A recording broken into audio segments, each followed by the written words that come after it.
Dear students,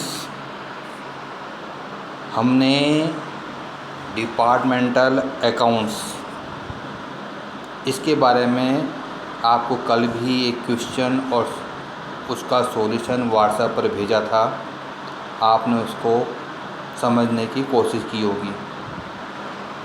किसी भी विद्यार्थी ने इस संबंध में मुझे क्वेश्चन समझ में नहीं आया, नहीं बताया है, तो ये मान लूँ मैं कि आप लोगों को क्वेश्चन समझ में आ गया होगा। आज भी मैंने एक क्वेश्चन आपको व्हाट्सएप पर भेजा है, उसका सॉल्यूशन भी भेज रहा है। उस सॉल्यूशन को मैं एक बार आपको समझा भी देता हूँ। आप क्वेश्चन खोल लीजिएगा, अपना व्हाट्सएप खोलिएगा, उसमें क्वेश्चन दिया हुआ है।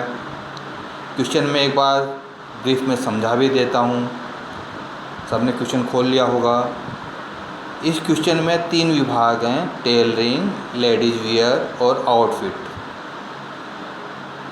इन तीनों के ओपनिंग स्टॉक, क्लोजिंग स्टॉक दिए हुए हैं हमको। परचेजेज और परचेज रिटर्न दी हुई है, सेल्स रिटर्न दी हुई है, वेजेज दी हुई है।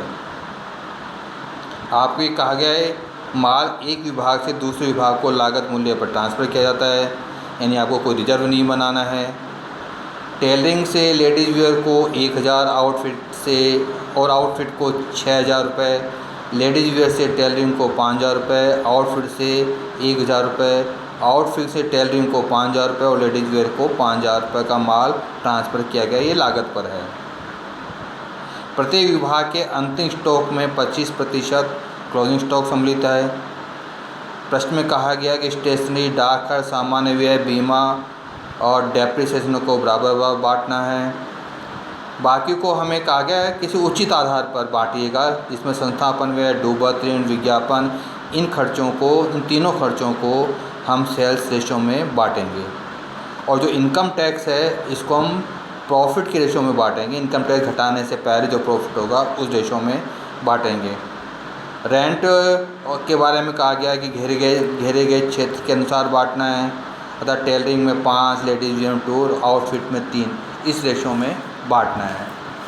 आपको ने पहले भी देखा होगा कि हमको डिपार्टमेंट अकाउंट बनाना है। फॉर्मेट के अंदर देखा, डेबिट के अंतर्गत हमको अमाउंट के 4 कॉलम बनाने, एक टेलरिंग के लिए, एक लेडीज़ वियर के लिए, एक आउटफिट के लिए, एक टोटल के लिए।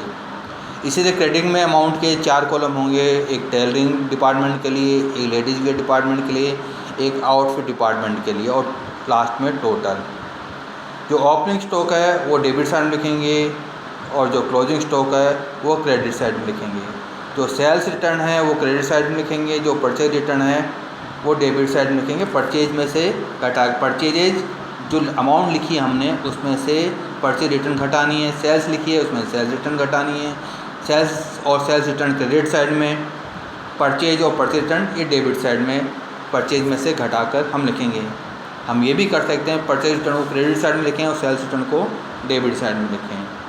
तो जो इंटर डिपार्टमेंटल ट्रांसफ़र हुए हैं उनको भी हमको लिखना है। जैसे टेलरिंग में डेबिट साइड में 10,000 रुपये, लेडीज़ वियर में 6,000 रुपये, आउटफिट में 7,000 रुपये, कुल 23,000 रुपये।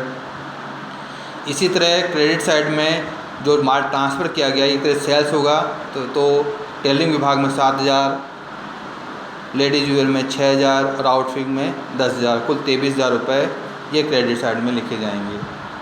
वेजेज आपको दी हुई 3 डिपार्टमेंट में वेजेज लिख दीजिएगा। 73,000 रुपये, 30,000 रुपये, 25,000, टोटल 1,28,000। अब हम ग्रॉस प्रॉफिट ज्ञात कर लेते हैं। ग्रॉस प्रॉफिट आ गया 1,20,000 टेलरिंग का, लेडीज़ वेयर का 60,000, आउटफिट का 1,80,000, टोटल 3,60,000। इसको हम P&L अकाउंट में ट्रांसफ़र कर देते हैं। P&L अकाउंट में ट्रांसफ़र करने पर क्रेडिट साइड में देगा बाई ग्रॉस प्रॉफिट। अब जो खर्चे हैं जिनको हमको बराबर बांटना है वो लिख दीजिएगा। जिनको हमें एक निश्चित आधार पर बांटना है, जैसे सेल्स डिपार्टमेंट के खर्चों को बांटना था, हमें बैड डेट्स को बांटना है, हमको बांटना है एडवर्टाइजमेंट एक्सपेंडिचर को और एस्टैब्लिशमेंट एक्सपेंडिचर को। इनको हम बांटेंगे सेल्स रेशो के अंतर्गत। और ये सेल्स रेशो यहाँ पर सेल्स रेशो जो ज्ञात कर, सेल्स अनुपात में ज्ञात कर लीजिएगा। ये अनुपात आएगा बिक्री का 8:3:7। तो सेल्स दी हुई हमको उस रेशो में बांटना है, तो 8:3:7 में इसको बांट दीजिए।